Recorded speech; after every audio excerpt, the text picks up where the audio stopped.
Chers apprenants, bonjour.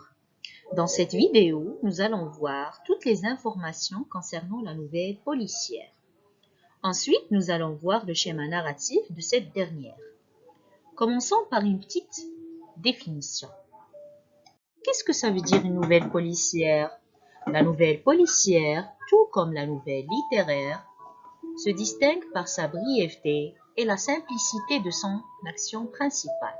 Donc, c'est un récit policier, un texte à dominant narratif où la narration domine sur la description dans lequel une énigme doit être résolue.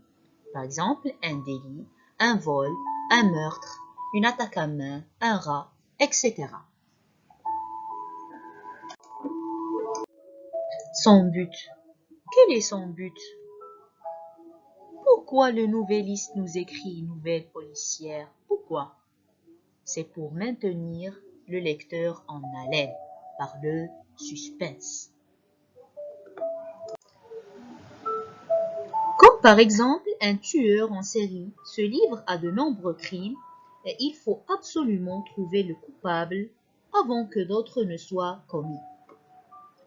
Passons maintenant à la fonction des personnages dans un récit policier.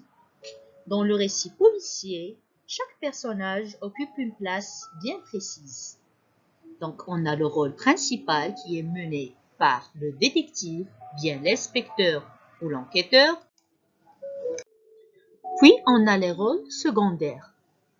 On a le criminel qui peut être un voleur, un assassin ou un cambrioleur.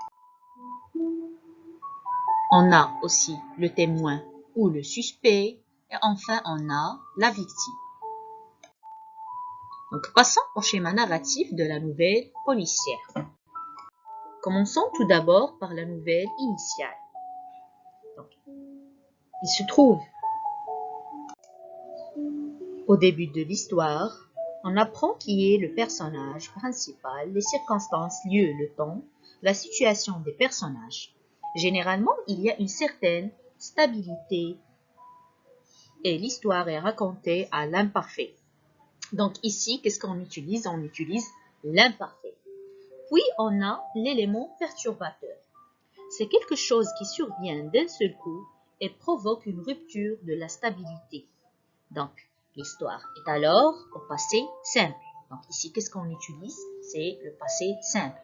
Donc, l'élément perturbateur ou bien l'élément déclencheur.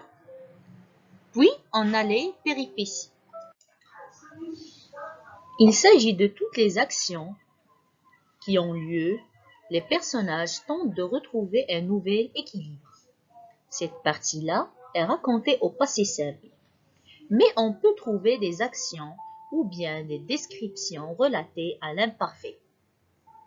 Donc, quatrième partie, on a le dénouement. C'est la résolution du problème. C'est la dernière péripétie où on résout l'énigme ou le problème. Donc, la cinquième partie, c'est la dernière. Donc, le retour de la stabilité, c'est comme si on est dans la situation initiale avec d'autres événements.